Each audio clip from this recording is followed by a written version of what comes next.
What's up, Pats Nation? Michael Lakis here, coming back at you. Another episode of the Pats Tailgate Party Podcast. I believe this is episode 8. Andrew, did I get that right? Episode 8? I can't remember. Who's counting? It We're here. I'm going to ask you that every show. So just be prepared with who's counting. That's all you got to say. It's 17, something like that. No, it's episode 8. Episode 8. We're back.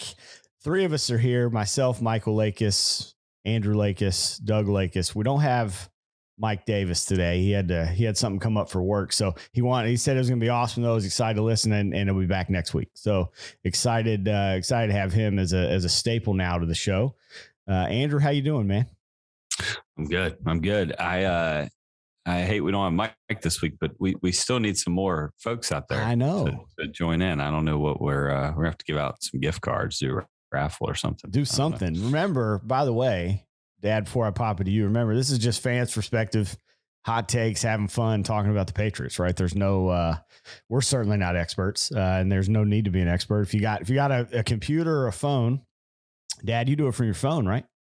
That's right. So you got a phone and some headphones. That's all you need, man, and a mouth, and you can talk, and that's it. Dad, everybody needs to join in. Yeah, man, come on, man, come join the tailgate party. Dad, how you doing today, man? I'm doing well, Mike. Hope you guys are well.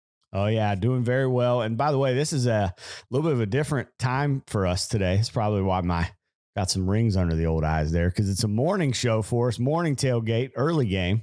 It feels like a college tailgate, like we were talking earlier about when we used to tailgate at the NC State games, the early ones. That's what it feels like today, but we're happy to be here. And by the way, it's early in the week, a little bit earlier than what we normally have, but the news cycle is just going absolutely crazy right now in general in the NFL, but also for the Patriots. But before we jump into the news cycle, let's get into the game on Sunday. And if I'm not mistaken, you guys who live in the Carolinas were at the game. Is that right? Do I have that right? We sure were. Yeah. All right. So just quick takeaways. Look, Patriots win 24-6. I'm going to call it out there. Told you last week that it would go under and the Patriots would blow them out, and you guys would be hopefully sitting in the lower bowl with all the other Patriots fans by the end of the game. I don't know. I think I said 31-6 would be so I was off by a touchdown, but you were there. You were right at it. Right at it. That's right. Right at it. It's too bad I didn't bet the game. I think I might have nailed the 24 part, but I was off by 11 on 17. Well, I'm glad we nailed something on Sunday. So before I guess backtrack for a minute. That was the ugliest Sunday of football I think I've seen in a long. I'm glad you guys were at one of the good games because I didn't watch any. The only football I watched all day was Patriots game. Good, because it was brutal. I was watching the scoreboard in the stadium. Oh, and when it was 9-6, when the Bills game came up 9-6, I almost fell out of the seat. Oh, well, I'll tell you what. Give one of those and one of these for that game. Because that was huge. Listen, it ruined every survivor I had. Probably same to a lot of people out there, but I'll take it. One game back.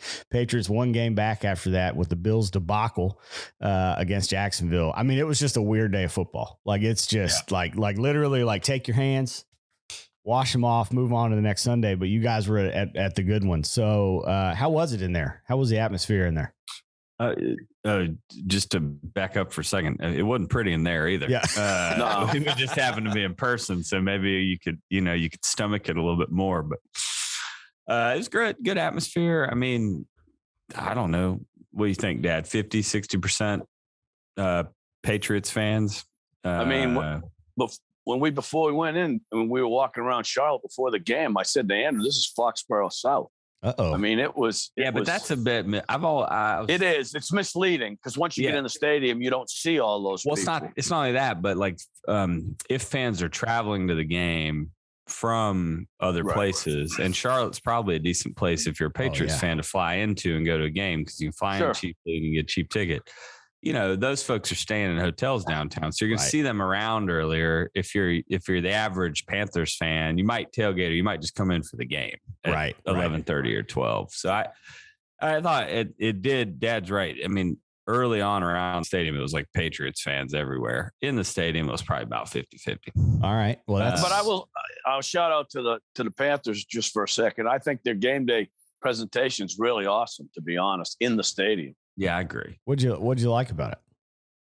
Just the atmosphere. They create a very Did you guys see exciting atmosphere. Did they have the animatronic Panther? Yeah. Oh man, They sure did. That thing was wild. Yeah, that thing's crazy. That thing's crazy. CGI Panther. They've got a good DJ, so the music's pretty good, I think, and timely. DJ sounds like you're at a Cowboys game. There's a DJ up at the top of the Cowboys game. Yeah, I think that's kind of similar, probably. All right. Well, I think they just do a good job. It's get Panther roar when they get first down.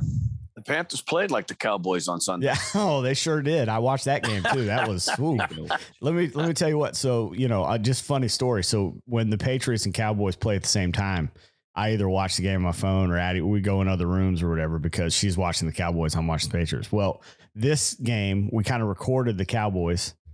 I watched the Patriots like on the TV, and that was the fastest Cowboys game we've ever watched because there was a lot of fast forwarding going on by my wife. She had the remote and she's just fast forwarding through that thing. It was awful. It was not good.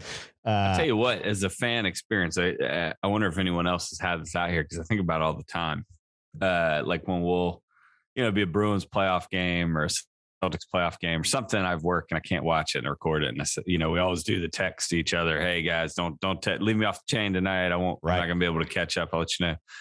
And I always am like, should there be some rules to the game here of like, if it's a horrible game or a loss by X amount, that one of you just saves me the misery and just text me and say, don't watch that game. Just to Mike's point, do this and be ready for the next one. Because there's nothing worse than like recording, getting home, watching it from like 10 to 12:30 and then being like, why did I just spend 2.5 hours of my life? But you don't want to no, it's tough. Tip them off. It's a tough scene, man. I don't know. Like that's a tough. I really think you have to have a scale of like, it's like a scale thing. It's got to be bad. Horrible game that's not worth your time means, either a blowout loss or they were never in it. But you don't want to tell somebody not to watch it if they lose because it might have been a great game. And you also don't want to subliminally let them know that they won, right? Because you don't want to be like, I don't tell you not to watch it. But I think about this all the time because I'm like, there have been a few times where I'm like, I didn't really need to watch the Bruins lose 5-1 in a playoff game. I could have just had that time in my life back. I don't know how to answer that. I mean, I think I'm in the camp of like, just don't tell me. Like, and here's the reality. If it's 4-0, let's go to the Bruins. If it's 4-0 in the first, I'm going to fast forward anyway. Like, you know what I mean? I'm not going to sit there and watch a bloodbath. So like, I'm going to move pretty quick. So that to me, that's why I'm like, no, just, I just want to, so here's the other thing. And maybe I should get this checked out. But like the other thing is I just like the anticipation of the game. Like I don't want to know anything. I want a clean slate of like, there's a chance. And I don't know. It's already happened. I know it's already happened, but like, you know what I mean? Like I'm anticipating this game. So I think that's just me. Like, I don't disagree with that. I think I lean that way. I might want a mercy rule is what I'm suggesting. Like life's short and I don't have a lot of time. As long as we can fit, we can give you parameters. We can give you the mercy rule, Andrew, and we won't tell Mike. So. Yeah, there you go. That's right. There you go, Dad. It'll be. I'll let you know. I'll lay out the parameters, and you just, it triggers the mercy rule. I'll stay right in them. I mean, I think it depends on the. I think it depends on the sport too, because like, all right, so in like baseball, like when you're getting slaughtered in baseball, like I mean, like when it's unfortunately some of those Astros games. Like where it was just like on both sides. Like if you're an Astros fan after 2 grand slams, I mean, there's no reason to watch that. Like it's just bad. Football's weird because it can swing so fast. Like football's hard because, think about the 28-3. I mean, right? Look, I'm sure a lot of, our 36 listeners are also Red Sox fans, but you doubled since last week. By the way. Baseball's almost unwatchable. Like I love the playoffs and I love going to a game and this Red Sox team was fun to root for, but it just is slow and it takes too dang long. And like that, honestly, it's all you need to know. I mean, we were up 2-1 in the series, 2-2, and then the next couple games, 5 and 6, I had to coach Little League fall baseball. And I didn't record it. I didn't pay attention to it on my phone, and then I'd get in. Did yourself a favor. That's the definition. 2 hours later, and Mike and I, because I wasn't recording, I didn't care, so I'd catch up, and I'd be like, "Well, thank God I didn't waste my time on that." Well, so that's for a couple things. So that's the definition of irony, by the way. You didn't want to watch, you're like, oh, these games are bad. And then you were coaching baseball, which is just awesome. And then Dad, you might want to have a little faster at the youth level. Yeah. And then Dad, you may want to I think Dad wants to have a word there about baseball being unwatchable. I think there might be a generational difference here. Baseball used to be a great product. It's not anymore. It just takes forever. Like Andrew said, it takes forever. There's no reason to have a 4.5 hour baseball game. Well, here's the problem. So first of all, on your first comment there, it's the greatest game to go to in person, in my opinion. Like, I love going to baseball games probably more than anything. Like just sitting there and having a beer and some peanuts or whatever, and like just enjoying, even as minor league, right? Like, I'd play some cheap seats. Yeah. You know what I mean? Little Alabama in the background. Like, that's just it's great, right? Like, I love that. But to your point, as a product on TV, it can get a little tedious. And I think I think the reality is baseball used to have a lot of movement. Like you'd see small ball and laying down bunts and moving people over and like a strategy. Now it's like get up to the plate and just take the biggest cuts you can, strike out, and like that part. I find that entertaining. Oh, all right. It's more the fact that you got like on average like 16 pitcher changes a game, and it's like you bring in one guy to pitch one guy, and then another guy coming out, and you got a mound visit in between. And the next thing you know, the seventh inning takes 42 minutes. Well, in minor league baseball, they have it's already on the East Coast. Whoa. It's already 10:45, and I'm like, I didn't need a 42 minute seventh inning. I needed that game to end in a reasonable hour. If it started at 7, it should be done by 10. Hence why a lot of young people are not interested in baseball, because they're not getting the instant gratification of right now. And it's taken forever. Oh yeah. The game takes forever. It does. Well, sports dying. So it won't last. So there's a couple things. Minor league baseball also has a pitch clock, and Major League Baseball doesn't. Like, if you've ever been to a minor league game, there's a clock and the pitcher has to throw a pitch. Now, I don't know how much they enforce it, but there's a pitch clock. So that helps. The other thing is, let me back up. I said baseball is the best sport to go to in person. Hockey may be the best sport to go to in person.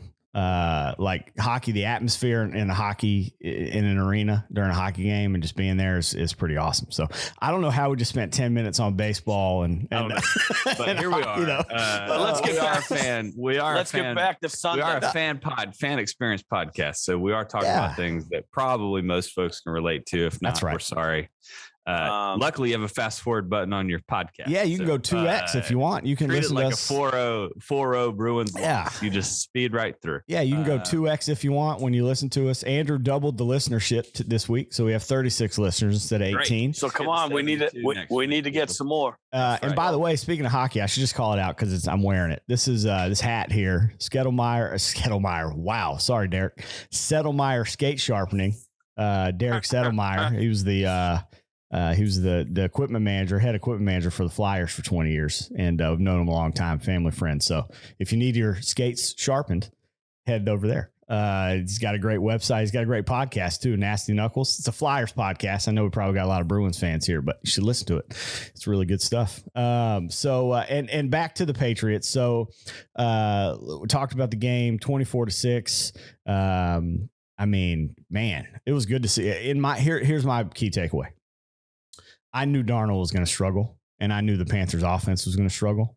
But this year and last year, even when a team, well, I guess other than like the Chargers game last year, but in general, like you're just waiting for like it felt good to see a dominant defensive performance, I guess is what I'm trying to say. Like it felt good to be like, all right, like I feel good about the defense, and like J.C. Jackson's pick six. Jamie Collins' interception. That's unbelievable. The fact that he caught that pass. It's just unreal, right? And you guys were there to see it in person. But there was just some great defensive plays, and that for me was the biggest takeaway. Yeah, I'd agree with that. I think the defense is getting better by the week.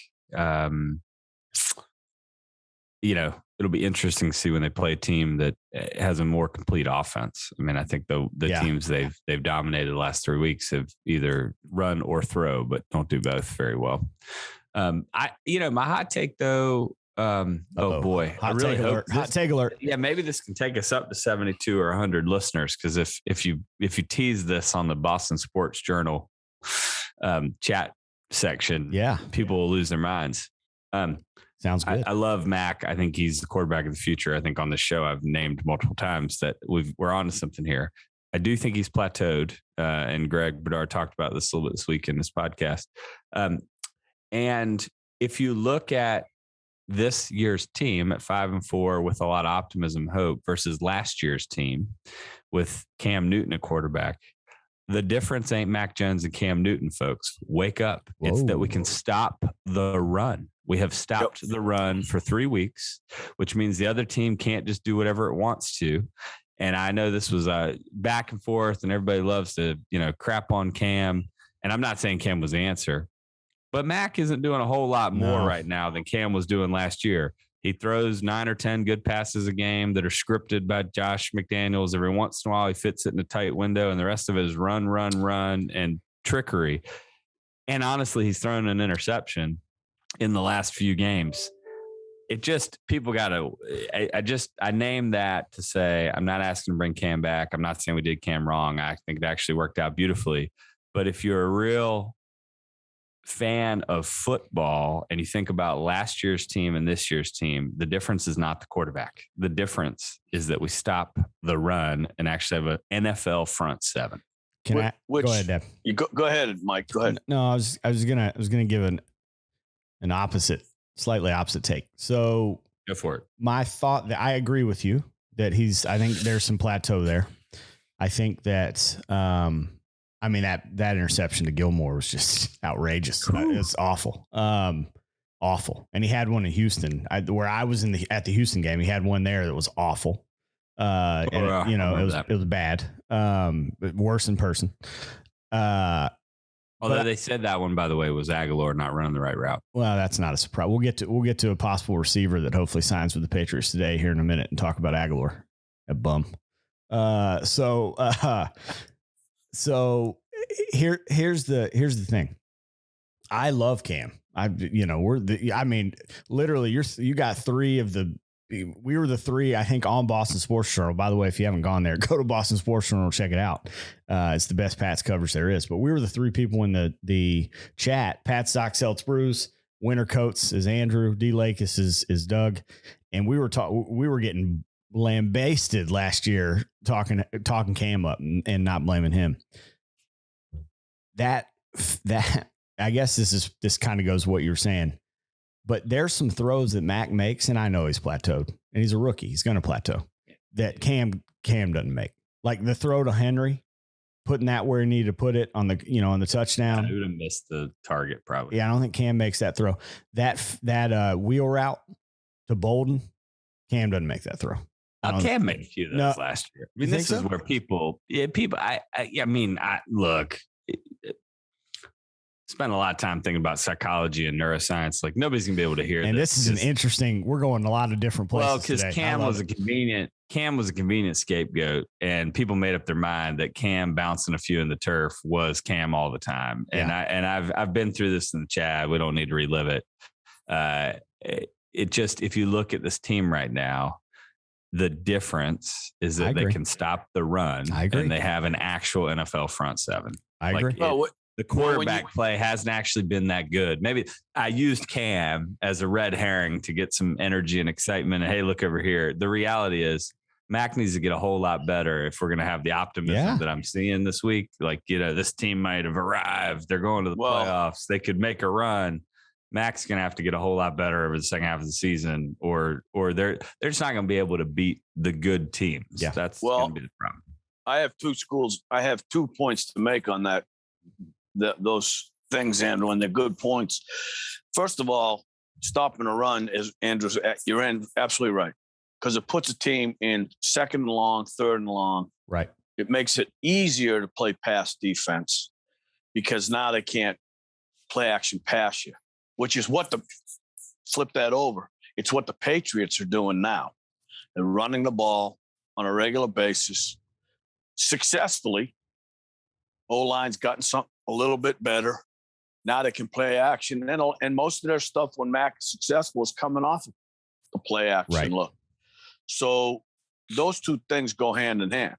Defensively, the front seven stopping the run. Offensively, running the ball. So, and this is the way the Patriots are going to win. I mean, if anybody's, on the chat is looking for the Patriots to score 50, 7 touchdown passes, it's not going to happen, right? Yeah. So the way they're winning ugly. Even the game Sunday, and I think Andrew would agree.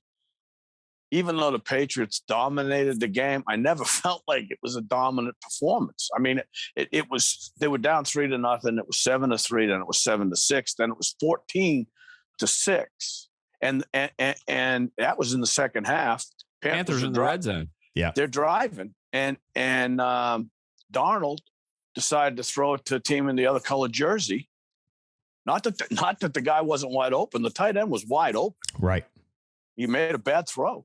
Yep. And that's the reason it was 21-6. Well, to the Barmore's point, a real deal now. I'm telling you. And that's part of why the front seven's working right now is that Judon and Barmore and even Carl Davis at the nose tackle are actually disrupting the offense. I mean, I guess maybe that's my broader point is the offense still needs to get better. I mean, that game could have been a true blowout on Sunday. Sure. The Panthers could not move the ball. They were all out of sorts. Darnold was seeing ghosts again. And the offense honestly wasn't very good. I mean, here's what I'd say is I watched last season. I know what it looks like to have a quarterback have no feel for the pocket and that somebody's coming behind him and get crushed and fumble the ball. I watched it a bunch. Love Cam, but I watched it way too much. Right. I also know what it looks like to throw that ball to Stephon Gilmore. And sure, Jacoby could have fought a little harder on the route, but don't throw that ball. That route's not open. And by the way, you didn't place it. He knows you, that guy, by the way. So it's just we just need to revisit expectations here. But there's a bigger issue offensively. Not get too excited. There's a bigger issue offensively other than X's and O's. Pre-snap penalties are absolutely. Oh, they got to stop. Oh, they're awful. I mean, to Andrew's point, they're not good enough to go behind the chains on first down 4 times in the first quarter. I agree with you. You all are throwing a wet blanket on my my hot take. You already threw it on. No, I haven't even given the hot take yet, and you're throwing the wet cold blanket on. Give it. Throw the hot. Oh, I texted it to you on Sunday it'll night. Smolder right through that blanket. Texted it to you on Sunday afternoon, and I put it on Boston Sports Journal, and I got multiple down likes. It's wonderful. It's wonderful. So I told you, and I think if they clean the penalties up, I'm praying right now that they sign OBJ. I might be the only, and there's a bunch of Pats fans because I think Mac needs better weapons. I think that's part of the reason he's plateaued. I hope their running backs get healthy, but their defense, to your point, especially in the front seven, looks good. J.C. Jackson looks like a real deal cornerback, and they have the best coach in the NFL. And I agree with Ryan Clark. I think this team could go to the Super Bowl, and I think they are a nasty, I think Bedard said greasy type of team that gets greasy, ugly wins, which I love. And if in any way, I mean, this is a team that should be 8-1 and in the 1 seed in the AFC. If it's not for a few plays, 8-1. That's true. With the nonsense that we've seen out there. So if you have a team that's 8-1, if you go back and look, the only game that, in my opinion, that they lost was the Saints. They got beat up by the Saints. They had a chance still in the game, but they got beat up pretty bad by the Saints. So you imagine they're 8-1, they're in the driver's seat, and teams have to come into January, and I know they're not, but teams have to come into Foxborough in cold weather and play against that team. There's no reason they can't go to the Super Bowl. So here's the thing. I'm a believer now, man. Andrew, I was struggling weeks ago when I told you to find me all these wins. Now I'm looking right now at their schedule right now. The Browns, that's a more complete offense. They got, I mean, if, take away Chubb if he plays. He's got COVID right now, but if he plays, make Baker beat you is how you beat the Browns, right? Okay. The Falcons, get out of here, man. Get out of here with the Falcons. The Titans, that's going to be a tough one. It's at home, though. And there's no Derrick Henry, which makes it easier, right? But they're still a good team. You're going to have to cover a couple guys that are really good. Julio probably won't play, though. The Bills. So you got the Bills twice. That's going to be tough, right? But they just puked themselves against the Jaguars, so they're beatable. The Colts, the Jaguars, and the Dolphins. There's no reason this team can't win out or get close to winning out. And if they do that, you're talking about a 13-4, 12-5 team. They win one game. They win one game, get a home game in the divisional round or in the championship game, and boom. And then look, if you're in the championship game, hey, 0-1, you didn't think they were going to Pittsburgh and win. Yeah, well, but this is part of the problem is that, to get back to that psychological. By the way, hold on. By the way, just for this, you need that for that take right there. That's right. Super Bowl bound. Hey, by the way, Mike, you had 5 down thumbs, but you had 4 after yesterday because I turned one around. There it is. Love it. Watch. I mean, I love the. I don't. What? Yeah, I'm not trying to smother your take here. No, go for it. Blanket reason. I think. I think it's just a calibrating of expectations. I mean, you look 3-4 weeks ago when you were, I think it was the Cowboys game, you were ready to throw the season in the trash. Calibrating expectations, not exactly my strong suit. Let's be honest. Yeah. Continue. So, I mean, I'm the one that said, hey, they can still make the playoffs. Like, I think this is still a playoff team. They've been in these games. I like the emotional roller coaster. Show me how. And then I told you, I think 10-7 probably still makes the playoffs in the AFC. That take actually looks better by the week. Great. Nailed that. Here's what I mean. I think this. Who knows what the ceiling is for this team? Like I don't think the optimism is wrong. I just think no rookie's ever taken a team. No rookie quarterback's ever taken a team Super Bowl. Doesn't mean this can't be the first time. No, nobody had come back from 3-0, and we saw the Kevin Millar 28-3 too. That's right. Come on. But no, I think realistically, Cowboy, this team is, they got to beat some good teams before we should be jumping to like Super Bowl talk. Come on, like we gotta get Dad's opinion here because you and I are going back and forth. Yeah, don't take anything away from a 3-game winning streak. That's real in the NFL. Every win counts. Like you don't take anything for granted. Just ask the Bills. But I need to, I'm still in the 10-7 range of like they make the playoffs. They might be a pain in somebody's side. I don't know that I'm ready for this team to be the 0-1 Patriots. I think realistically, 10-7, 11-6 probably fits more into what we're talking about. I just think my only concern is that their margin for error offensively is just so small. That's still a problem. Small. I mean, that's what I worry. They got to generate turnovers and get the ball in short field, which is what Bedard said. Which for a in the last 3 days, the last 3 games they've done. And in fairness, they have to play their schedule. I mean, these 3 games were coming, and they couldn't have come at a better time. Well, the Chargers are complete. Or Chargers offense is good. And they held the Chargers offense to 24 points in LA. But we talked about this last week. Chargers can't run the ball. So you still have a one-dimensional offense. All right, fair enough. I need them to beat a 2-dimensional offense. Well, who's that? The Titans? Yeah. Is that the team even without Henry? I mean, the Bills. The Bills are your litmus test. If they can, the Bills can't run the ball either. Well, they can with Josh Allen. They don't run the ball. Yeah, that counts. Quarterback. Right. Yeah, you're right. You're right. Herbert doesn't run. I think. If they beat the Bills, split with the Bills, beat the Bills twice, split with the Bills, but are competitive in both, like then okay, talk to me. By the way, we need to see that before I'm ready to like coronate this team as a real contender. I will say, and I know we don't like to go back, but I will say they competed well against 2 of the better teams in the league, the Tampa Bay and Dallas. I know they did. You can say what you want about Dallas, and Dallas blew them out, and the score should have been this and that and the other. At the end of the day, the Patriots had a chance to win. They should have won. And technically speaking, they should have beat the Buccaneers. So they've shown that they can play with these better teams, but again, the margin for error in those games cost them the games. Yeah. So let me. By the way, but I want to move on to a couple of things. We got about 10 minutes left. What a weird schedule. The Bills twice in 3 weeks. Who made that? Like that is bizarro world. Like I forgot when I saw it. That happens in the AFC. In December. Well, that happens in the AFC North all the time, right? Like the Steelers play the Ravens, and then you're like, wait, didn't the Steelers just play the Ravens? How are they playing again? Yeah, it's bizarre. Bizarre. All right, so a couple topics. I really do want to get into OBJ, but before that, you guys were at the game. Did Burns tap out on the Ken Shamrock ankle lock? No, I mean, he had it. I mean, Shamrock, he had that thing locked in. I mean, what happened there? What happened there? I watched the replay. Mac's explanation is he thought he had the ball, so he was going to tap Mac him. knew he didn't have the ball. I mean, come on. I mean, here's how I see this. He didn't want him to get the ball. Completely cynical take. Love it. Mac, you watch it in him when he makes a mistake, when something doesn't go right, when the receivers didn't line up. I know exactly where you're going. He is your ultimate reactionary, perfectionist. That's why when I love it doesn't go right. I love mad. He got pissed that he fumbled the ball, and then he was angry. And what do we all do when we're angry and reactionary? We do something stupid.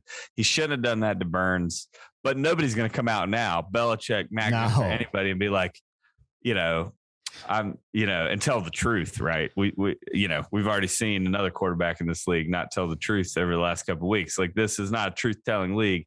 The reality is like, he shouldn't have done it. He'll learn from it, hopefully. I do think player safety matters. Sure, and also, sure.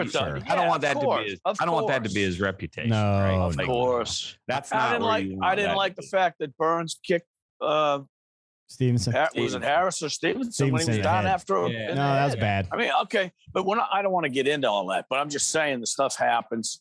He'll learn. By the way, Andrew, you were talking about a quarterback lying. I thought you were going back to Deflategate.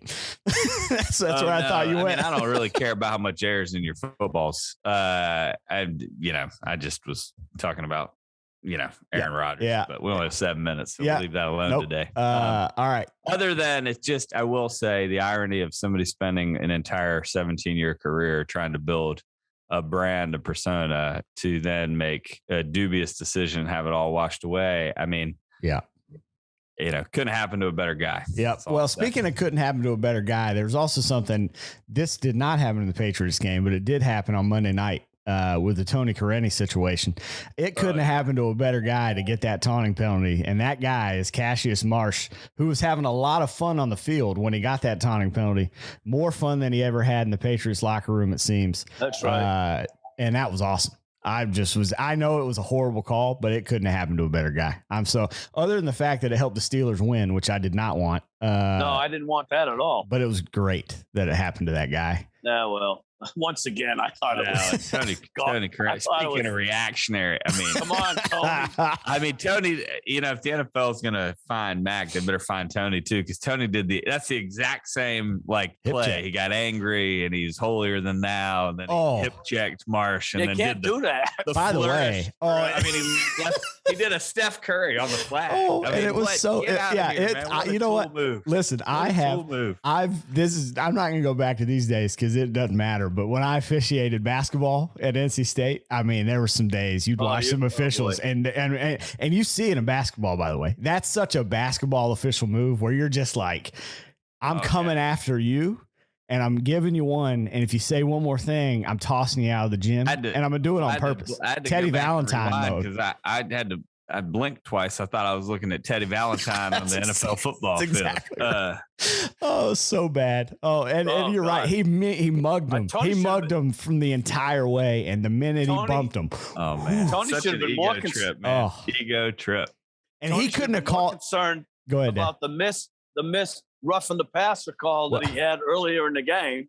Well, and the phantom low block, of which nothing happened. No, well, it's not. Yeah, it was not a good night. You know what's funny about that, and last thing on this, and then we'll talk about OBJ before we get out of here. But the funny part about that is that he couldn't have called the penalty fast enough either.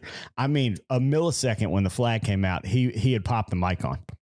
You know what I mean? It was it was unbelievable. Yeah, it's like, I mean, it's just old school power trip. Let me show you. Angel Hernandez out there. I mean, that's Major League Baseball umpire stuff. I mean, that's just awful. All right. That's another conversation. Let me show you how another podcast, the league culture and dynamics of the NBA versus the NFL. We'll have fun with that one. Oh, absolutely. All right. So let's see. Let's talk OBJ. We got 5 minutes, actually 4.5 minutes left. So, all right. So as far as we know now, this is Tuesday morning. No, what is it? Wednesday morning. Odell clears waivers yesterday, which we knew he was going to take that $7 million contract on. So it clears waivers, and it comes out that the Patriots very interested. This is, I think Evan Lazar said it, and Jeff Howe, I think, said it, that he's very, very, very interested. The Patriots, it's real. Like, the interest is real. There's mutual interest on the other side, but I think the holdup is the quarterback, which is he wants a more established quarterback. So it looks like today, it's, from what I'm hearing, it's coming down to Packers-Patriots. Odell loves wearing some ugly jerseys, man. If he goes to the Browns and the Packers, I mean, those are just hideous jerseys. I've just thought about this weird thing. I was like, come on, man. Patriots jerseys. I love them both. The Packers jersey and Browns? What? They're classic, man. I like the Packers jersey. I didn't say they weren't classic. I just said they're ugly.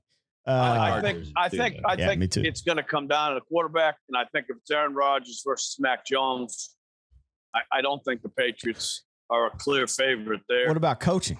I think he wants to play for a good coach. Well, obviously that makes a big difference. And the bigger point to me is that who will design the passing game around Odell. He wants to be a number one. The Packers are not going to do that. No, they have another guy who's the best receiver arguably in the league already. Correct.